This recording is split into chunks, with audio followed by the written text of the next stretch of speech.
Ezagutzen nuen sari hori zegoela, baina ez nuen gehiegi ezagutzen. Eta hartu nuenean, sorpresa handia izan zen, batetik. Eta gero, post handia hartu nuen, eta da epaimahaiko kontua.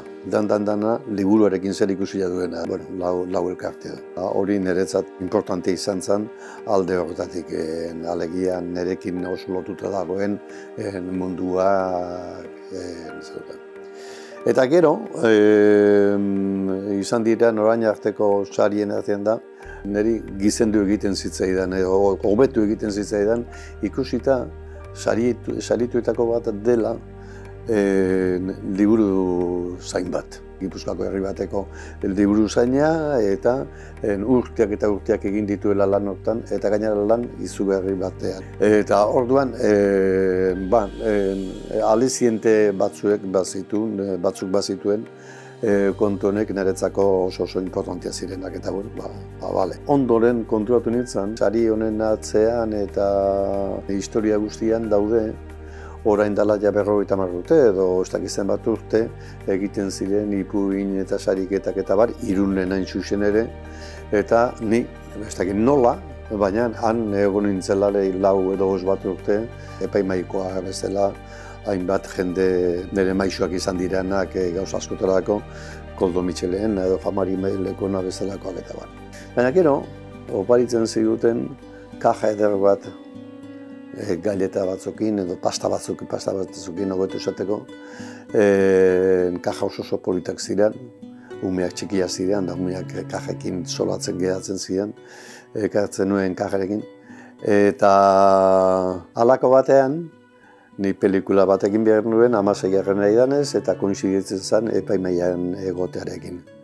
Eta utz egin behar izan nuen, horrek esan nahi zuen, geroko urtetan ere ez nintzala epaimahaian egongo. Eta orduan, arazoik handiena etzan epaimahaian ez parte hartzea edo zerak, arrazoi importantena zan itxuntan, bi ume txikirekin etortzean kajaioek. Bueno, zinemarena kasualia izan zen, nik 16 idanez argitaratu berria nuen, telebistak izan zuen proiektu bat, orduko testu batzuekin pelikula batzuk egiteko asmoa, eta nire bat aukeratu zuten, eta orduan, parte hartu nuen gidoia egiterakoan, berez. Eta gero gidearekin batera, laguna zeuden pelikulan parte hartzen zutenak, eta hor lagundu iguk, zerak tokiak eta bilatzen, eta hor sartzen zera, gero pelikularen prestakuntzako dinamika guztian. Eta momentu jakin batean pelikula egin behar zuen zuzendariak ezin du, eta lagunek niri begiratzen didate. Elementu gehienetan, parte hartu nuen hasi lokalizazioetatik eta aktoreak aukeratzeko garaian eta abarretan. Eta egoera oso zara zen, oso larria zen, denbora hundirik ez zegoen, eta informazio gehiena nik neukan, zorionez neukan, nire laguntzaile zinematografi izango zen, lagun bat mexikarra, eta ark ematen zian segurtasuna, eta orduan bion artean egin genuen pelikula. Gero hortek etorri ziren Euskal Telebistan parte hartzeko aukera batzuk, eta baina konturatzea lehiz azkeneko urte terdi honetan ezekela batera irakorri. Eta nolabait nire buruari izaten ari nintzen aukeratu zagondo, orduan utzi nion bide horri ze asko exigitzen duelako, eta gainera alaxe behar du, asko exigitu behar du. Eta nik asko ikasi nuen, esperientziotatik, sarritan esan dudan kontu bada, idazten ari nahi zenean, batez ere narratiboa baldin bada edo idazten ari nahi zenean, kamera daukat martxan, eta interesatzen ez zaidanean kamera itzali egiten dut. Nolabait, begirada niri zineak eman zidan, begirada desberdin baten zerak.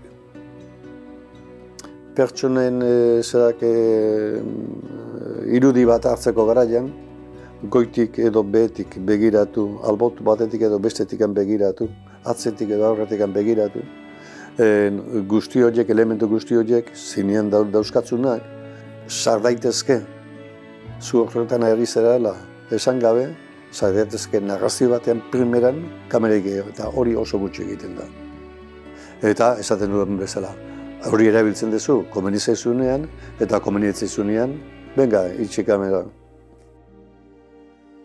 Nik egin dudan lan literarioaren artean nire registro desberdina daude, noskin narrazioa eta nire fuertea, eta egin ditu gidoiak zinerako, eta telebistarako ere, eta idatzi dut ipuiak, eta azken bola luzean baita ere saiakera lantzen ari naiz, eta oso gustu gainera ari naiz saiakera lantzen. Baina badago genero bat tratatu izetena eta gainera errespetu izugarria diodana eta da poesiarena. Poesia da solteren bat edo beste idatzi dut, baina ez dut esaten nun dauden poema horiek. Eta oso gauza kuriosoa da, ze nik lehendabiziko generoa tratatu nuena, orduan gaztelaniaz idazten nuen, umetan, praktikoki umetan edo nerabezaroan, poesia pixka bat idazten nuen eta gaztelaniazko literatura ikasteken nuen, ez euskarazkoa, eta nire euskan ereduak eta irakurtzen nuena noski gaztelaniazkoa zen. Eta bolora batean asko irakurtzen nuen poesia. Eta gero, ondoren euskaraz ez dut lortu beteko ninduen poesiarik idazterik. Eta ez da izan saiatu ez naizelako. Haiek ere txarrak izango ziren, baina, bueno, disfrutatzen nuen, eta gero, ez dakit, psikoanalistan batek edo, igual, aklaratuko luke. Ni Italira joan nintzen ikastea, seminarioan egin dituen ikasketak konbalidatzeko eta zera osatzeko, gero hemen konbalidapenarekin titulu izateko. Eta niretzat Italira joatea izan zen, gauza askoren artean literarioki ezagutu nuen errealitate bat ezagutzen ez nuena eta ikara gustatu zitzaidana. Ikusten ditu nango liburutegiak eta zerak, eta bueno, diruik ez neukan, baina denbo asko pasatzen du liburu dendetan, ezrak han ze marabila zeuden ikusten. Gero, bez alderdi bat zegoen oso importantea, eta zan nik 19 urte nituen orduan, Burgosko epaiketaren ondoren, joan nintzen, demokrazia bilatzen. Eta demokrazia esaten dudanean ez da politikoki oso gauza zera bat, baizik eta eguneroko zeran. Ikustea zerak esker muturreko tipo bat diskutitzen fasisten ondorioko gizon batekin, eta biek, nahiz eta azarre jardun bere diskusio politikoan eta bar, lagun segitzen zutenak eta zeratzen. Hori markatuta daukat. Baina etzan hori. Zinera jote ginen, ostegun arratzaletan unibertsitatean eta sekulako debateak izate ziren. Eta debate oso sutsuak italiarrak diren bezalako zerarekin, indarrakin egindako zerak, baina eta azarrekin eta bar, baina inoiz ez ziren azarre esango nuke personalak. Ziren beti debate ideologikoak, debate hitzez egindako debateak eta inolako elementu txarri gabeko zerak. Bueno, giro bat zan oso bizia, italiarrak oso biziak izan dira beti. Orduan, 19-20 urterekin esan duzu, ni natorren mundu ez deko horrelakoa. Eta nervi handi batean izan liteke, Euskaldunak isiliagoak omen gerala eta ez dakizar da bakizar da ez. Isiltasun izugarri bat eragintzian gerra zibilak. Nik ez dezinisten, ez estadua eta ez Euskal Herria hain isila zanik, gure txikitan isila zan bezala, hainbat puntutan. Zenbat diskutatu zitzaigun eta zenbat gauza ez genekin jakin.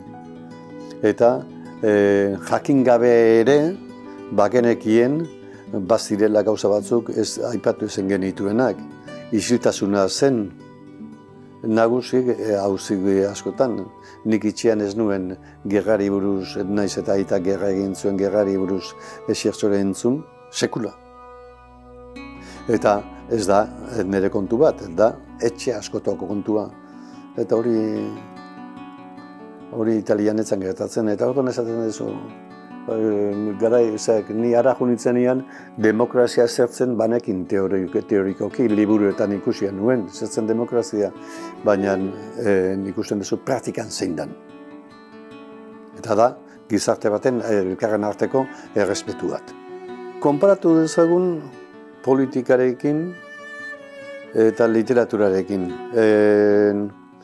Europa hitz egiten dugunean, eta ja, Europa batu bat dago, baina batasun hori, ez da beste estatu askok duten batasun hori, baizik eta da herri askoz osatutako batasun bat, eta oraindik ere herri horiek, Ipar Amerikan, estatu batuetan, herri asko dago, baina ja erabat difuminatua dago, estatu batuak, ja, urte asko dara matzalako estatu batu izaten. Eta Europa justu atzo jaioa da. Oso zabala da, baina barruan dauden nazio edo estatu ugari dira. Eta ugaritasun hortan daude ugaritasun noski kulturalak. Eta daude ugaritasun literarioak. Eta ugaritasun horietan badaude gu handikan oso desberdinak direnak. Joan gaitezen Poloniara, joan gaitezen Hungariara edo hainbat literatur importanteak eta ederrak daudenak. Eta ezagutzen ez ditugunak edo praktikatzen ez ditugunak gure praktika literarioan ere. Beti, edo neurri handi batean, iparraldean frantsesa dago, hegoaldean gaztelania daukagu, eta ematen du gure neskame laguntzailea gaztelania dela, eta ez da neskamea baizik eta nagusia da. Eta gainera hain hurbila denak gure hezkuntzari mesede egiten dio gauza askotan noski, kulturalki, baina artistikoki dagokionez eta euskarari aldan elementu importanteenak ateratzeko orduan edo saiatzeko orduan indar gehiegi dauka guretzat berehala asimilatzen du gurea eta berehala erortzen gerara morrontasun horretan. Eta horren reflexio batek esaten dizu, pixka bat, lepoa esatu behar dut eta mapako beste elementu batzutara zerak. Nik lehendabiziko egin nuena, izan zen mapa hortan izan nuena, zerak italierako begirada izan nuen, ez? Liburuatu ninduen idazletako bat Cesare Pavese izan zen. Haren novela batzuk irakurri nituen baita ere bere diarioak eta bar.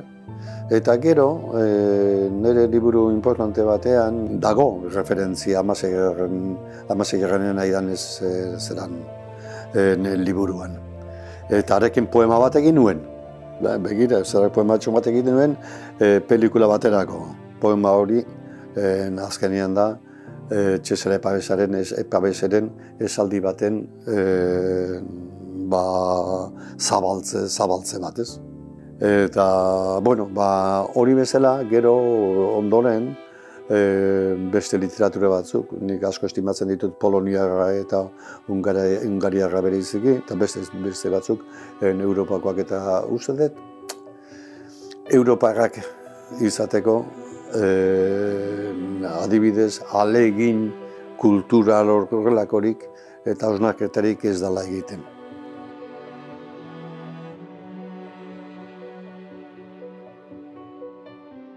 Bederatzi urte nituenean, familia etorri ginen bizitzera Oriotik Zarautza.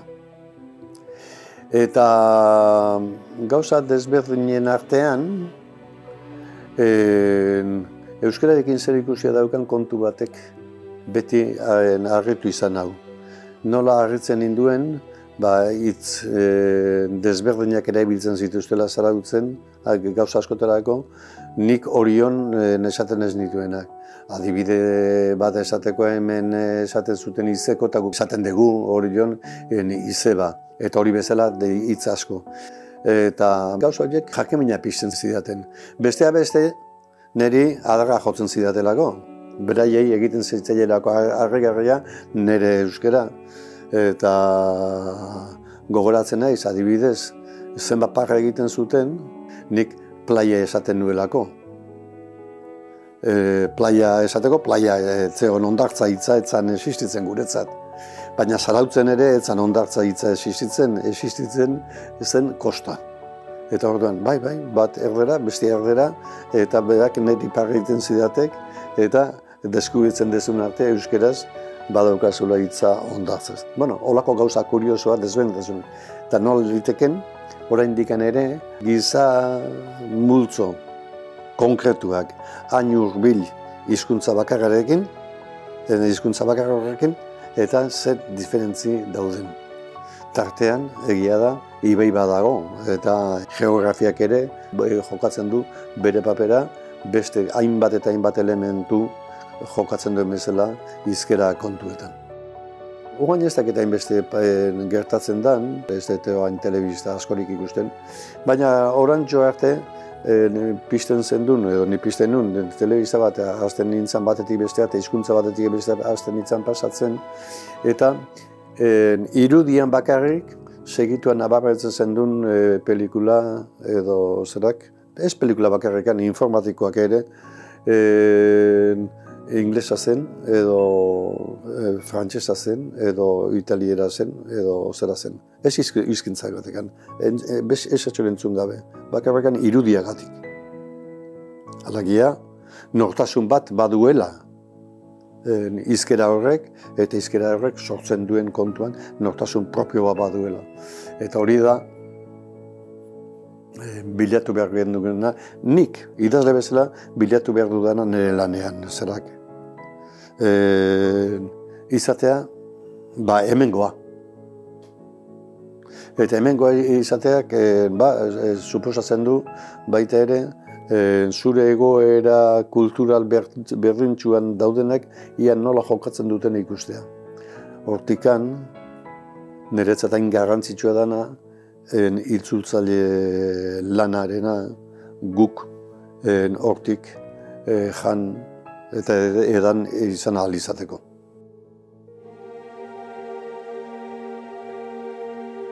Bea Jorgek Irunen aldizkari batez eraman eta aldizkari literario bat udaletxean lan egiten zuen eta hango kultur kontuak eta eramaten zituen. Ipuin bat neskatu zidaten beste lagun baten bidez, Juan Garziaren bidez, handikan gutxira. Ipuin hori aldatuta berrituta, antologia batekin nahi zuten ipuinekin, eta niri ere eskatu zidaten da akordatu nintzen Jorgerentzat. Nik ez, ohandikan artean ezagutzen ez nuen Jorgerentzat egin nuen ipuina eta publikatu nuen liburu hortan, baina publikatu nuen esan da lehendabiziko argitalpena egintzala aldizkari horretan. Besterik ez. Fiskat, edukazioa, zerak hori beste norbait eskatu zizun bere garaian eta hori nogun hartzez. Baina, garrantzia hondirik gabe eman. Hori egin eta bere telefono deia. Eskerrak emanaz, horregatik eta bare eta bare. Eta holaxe elkar ezagutu genuen. Eta gero laster hasi zen argitaletxarekin, eta argitaletxaren martxa jartzen eta bar lagundu nien, bi lagun haundiei, ordurako Jorge lagun haundia egina nuen, eta berari eta Ignacio Mujikari. Eta horrela sortu zen Albergania. Bueno, hor, noski, orduan ni argitaratzen ari nintzen gauzak, gaztelania segiterakoan, ez ziren, oso nekosoak, testua entregatu eta zakizera da zan luzea. Eta gero liburu argitaratzen zanean, berriro ere luzea, liburua promozionatu egin behar zen nuen. Eta gainera, kazetari batekin hitz egitea, eta liburu gatik ez zituen galdetzen, eta gatik galdetzen zituen. Eta esan, oso nekagarria zen niretzat. Eta ez neukan hainbestainoko premiarik eta bar, eta Jorge hasi zen arduratzen nik egindako gauzetek eta bar, eta gero Alberganian baita ere hasi ziren gaztelaniazko liburuak eta gaztelaniaz ere zelatzen. Eta bueno, oso ondo itzultzen zuen, nire gauzak itzultzen hasi zen, eta nire gauzak itzultzen hasi zenean baita ere errepikatzen dituenean errore berberak, orduan errita egiten zidan, eta batzutan errita gogor, zak, atentzen. Eta, bueno, oso harreman ona genuen, nire garai batetik aurrerako obra gehienak beak itzuli du, eta gainetik kendu zizkidan, lehen aitatzen dizun kezka horierik ez, liburua promozionatzen da ibiltzea, eta nik behin ere gustatu izan zaidan kontu bat. Eta, bueno, hainbeste urteetan nizan dut lasaitasun horri bera esker. Gertatzen dena da, oain dela ez asko hiltzitzaigula eta hori. Eta ordutik, nezerak, publikatu duten gauzan bat edo beste edo eta ez naiz ez da itzultzaile bila ere hasi. Bueno, ja ez da euskaraz prestadutak eta ez dakat ja gauzeketarako presari egizak. Ez naiz nire lanian oso ordenatu izan. Gehiago izan naiz intuitiboa. Izan diteke irakurri dudan kontun bat edo ikusi dudan testu batean hitz bat eta hitz horrek sugeritu didana eta bar. Eta ordan zerbaitetan izan baldin naiz, ordenatu izan da gero apunteak hartzen. Gero ez dakit nondik hartu ditudan apunteak, baina berdin da, kuadranotan daude gauza guzti horiek. Eta igual handikan 20 urtera, han ikusten dut zerbait balio didana. Eta orduan, idazten ari naizenean, ideiekin ari naiz noski, eta irudiekin ari naiz noski lanian, baina ari naiz hitzekin. Eta hitzak ez dira bakarrikan hiztegiko hitz horiek ondo antolatzea ez dakit eta badaki zer. Baizik hitze horiek sugeritzen dizkitzute beste berri batzuk. Eta beste berri batzuk inkorporatzea, eta irakurleak igual ez du sekulan zanten hitz hori irakurri, baina egin zaio naturala. Horiek, gauza xumi horiek, mekanismo xumi horiek eta bar, niri asko interesatu izan zaizkidan gauzak dira. Eta, bueno, eta sonoridadeak, hitzen sonoridadeak, eta horrek pizten duen mundu bat. Hitzekin osatutako esaldien musikaltasunak garrantzi handia daukan. Ben baina egotan esan dudana lagunen artean eta bar, egon ninteke denbora desente, momentu jakin batean, substantibo baten edo adjektibo baten bila, ondo etorriko zaik dana musikalki, baina bi silaba bakarrikoa, edo 3 silabekoa. Eta bilatzen ez dudan arte, hitz hori 2 silabekoa ondo datorkidana esaldiarekin, edo adjektibo bat ondo datorkidana, ez naiz lasaitzen. Bueno, narrazio izan da nire jarduna. Gertatzen dena da, pentsamentuak ere historia bihurtzen dira, nola baita esateko. Zak, ja, heldutasun bat badaukazu, gauza batzu pentsatzeko, eta orduan, nahiz ezula ere gauza batzuk azezera, pentsamentuarekin zer ikusia dutenak, aztertzen, eta orduan hasten zera genero berri bat desarrollatzen, baina genero berri hori propioa da. Nolabait, badago zera kontakizuna badago pentsamentua, eta badago batura bat lortzea, eta bat. Eta orduan, ez dezu abandonatu narrazioa eraman dituzu, ideiak, otxopetea hartzen duzu, eta otxopetea bat da narrazioa da. Eta ni asko betetzen hauen liburua da. Gainera, joan zera beste garai batera. Orain dela 5 urte, 6 urte, inork ez daki liburuan ez da agertzen da. Badaude elementu batzuk ni propio jarritakoak pista batzuk, baina irakurle oso zorrotzak esatu hori, pintura hori aitatzen dure, pintura hori 15. mendeko pintore batek asmatu zian, nik aitatzen dudan bat. Baina, bueno, zuk egiten duzu trampatxoiek zure buruarekin egiten duzu. Lokalizatu egiten duzu zuri baldio dizulako, baina, bueno, irakurle batek agapatzen mani mazu, ogandikan asko zero hobeto. Jokuan sartu dalako, ez? Baina hor narratibidade totala dago. Gainera, kasu honetan, garai hortaz, 15. mendeaz, 16. mendeaz, hitz egin behar baldin badut, hizkera bat asmatu behar dut. Euskera bat asmatu behar dut. Eta ez di balio tradizioko euskerak. Asmatu behar dut, historia guztia asmatzen ari naizelako. Eta orduan, nolabait, liburu horre daukan euskera desberdin bada.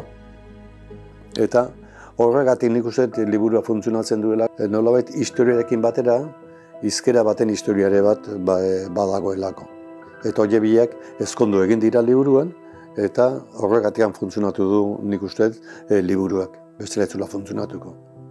Ezak, bolara luze semak bat daramat, nik izaten zerak ez oso santua, osasun aldetik.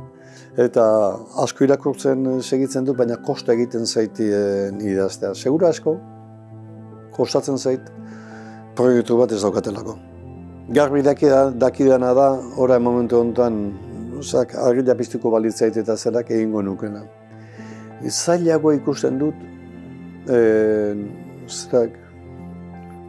proiezio luzeko liburu bat egitea. Lan handia eskatzen du horrek, dedikazio handia eskatzen du horrek, oso zaila da halako lan bat egitea. Nik egin izan ditudan lanetan oso zaila da utzi eta handikan 2 hilabetera hartzea. Nik segidako lana egitea gustatu zen, edo nire mekanika hori izan da beti. Hasitakoan, behin bukatutakoan hori bai, laga eta pare bat hilabete edo utzi eta gero ua zuzendu hori bai. Baina liburu hasi erditan eta utzi eta gero ua jasotzea oso zaila egiten, eta nik ez dut hori praktikatu ez. Eta orduan, bueno, adinak ere bere zerak ekartzen ditu. Oain asko irakurtzen ari naiz, eta gainera aspaldiko kontua batzuk, eta bueno. Baina ez nauk eskatzen. Jardu nintzen bolara txiki bat, bolara labur batean testu labur batzuk sartzarari buruz idazten, baina hortxe dauzkat apunte horiek lagun bati pasan izkion, eta gustatu zizkion zer, baina hortxe daude, eta hola. Eta gero Arantxa Urrutia Bizkaiaren sartzarari buruzko liburua irakurri berria dut, orain dela hilabete hola, eta orduan esan dituenak eta ere bat ados nago, eta asko disfrutatu bere liburuarekin, osake neuk idatzi izan manu bezala.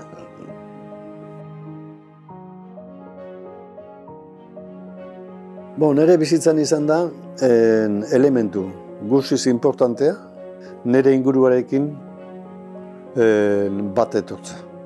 Nire inguruko mundu horrek izan liteke familia, izan liteke lagunak, izan liteke zure herria, aldezun fidelen izatea. Hori da nolabait niri indarra eman didan, eta zailena ere izaten dan kontua ez. Baina hortikan aparte zer gehiago dago merezi duenik.